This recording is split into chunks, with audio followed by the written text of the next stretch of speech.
అన్నదాతను అప్పుల్లో ముంచిన పాలన గత ప్రభుత్వందని, ఇప్పుడు కూటమి ప్రభుత్వం రైతులకు అండగా నిలుస్తోందని టీడీపీ నాయకుడు అప్పసాని రాజేష్ వ్యాఖ్యానించారు. రైతుల సమస్యలపై స్పందిస్తూ ఆయన మాట్లాడుతూ, పంటల సాగు పెట్టుబడి భారంతో అన్నదాతలు తీవ్ర ఇబ్బందులు ఎదుర్కొంటున్న పరిస్థితులు గత ప్రభుత్వ హయాంలో నెలకొన్నాయని విమర్శించారు. ఈ క్రమంలో వైఎస్ జగన్మోహన్ రెడ్డి పాలనలో రైతులు అప్పుల ఊబిలోకి నెట్టబడ్డారని ఆయన ఆరోపించారు. ప్రస్తుత కూటమి ప్రభుత్వం రైతుల సంక్షేమానికి ప్రాధాన్యమిస్తూ సుఖీభవ వంటి కార్యక్రమాల ద్వారా అన్నదాతకు భరోసా కల్పిస్తోందని అప్పసాని రాజేష్ పేర్కొన్నారు. రైతు అభివృద్ధి లక్ష్యంగా ప్రభుత్వం పలు పథకాలను అమలు చేస్తోందని ఆయన తెలిపారు.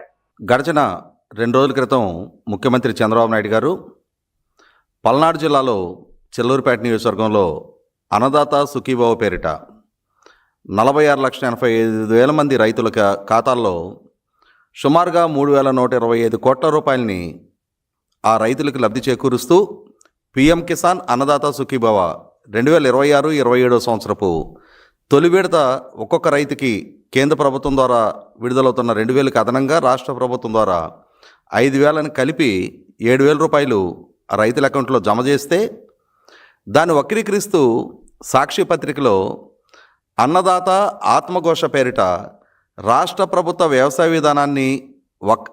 విధానానికి వక్రభాష్యాలు చెప్తూ సాక్షిలో ప్రచురించిన కథనాలని చూస్తే ఇది అన్నదాత ఆత్మఘోష, లేకుంటే ప్రజలు అధికారాన్ని దూరం చేశారు కాబట్టి వైసీపీ లేకుంటే జగన్మోహన్ రెడ్డి అనుభవిస్తున్న ఆత్మఘోష అని చెప్పని ఇవాళ రాష్ట్రంలో సాగు చేసుకుంటున్న ప్రతి రైతు కూడా ఆశ్చర్యం వ్యక్తం చేస్తూ ఉన్నారు. కారణం ఏంటి అంటే, ఈరోజు చంద్రబాబు నాయుడు గారిని పాలకుడిగా మొట్టమొదటిసారిగా రాష్ట్ర ప్రజానీకం చూడాల.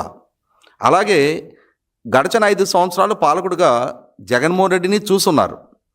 5 సంవత్సరాల పాలకుడిగా చంద్రబాబు నాయుడు గారు 2014-19 మధ్యకాలంలో, అలాగే 4వ విడత ముఖ్యమంత్రిగా ఇవాళ 2024 నుంచి రీసెంట్గా 2 సంవత్సరాలు పూర్తి చేసుకున్న ఆయన పాలనా హయాంలో వ్యవసాయ రంగానికి ఆయన ద్వారా జరిగిన ప్రయోజనాలు, రైతుల ఆత్మగౌరవాన్ని, అలాగే వారి ఆత్మవిశ్వాసాన్ని, వారి ఆదాయ వనరుల్ని కాపాడే దిశగా చంద్రబాబు నాయుడు గారు తీసుకుంటున్న చర్యలు రాష్ట్ర రైతాంగానికి ప్రత్యక్ష సాక్షులుగా కళ్ళ ముందు కనిపిస్తూ ఉన్నాయి.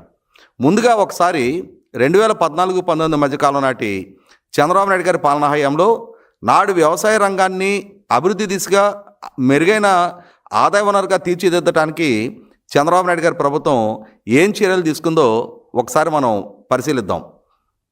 2014-19 మధ్యకాలంలో చంద్రబాబు నాయుడు గారి ప్రభుత్వం సుమారుగా 46 లక్షల మందికి పైగా 50,000 లోపు రుణాలున్న రైతాంగానికి ఒకే దఫా వ్యవసాయ రుణాలని రద్దు చేసిన నేపథ్యం మనం ఒకసారి గుర్తు చేసుకుందాం.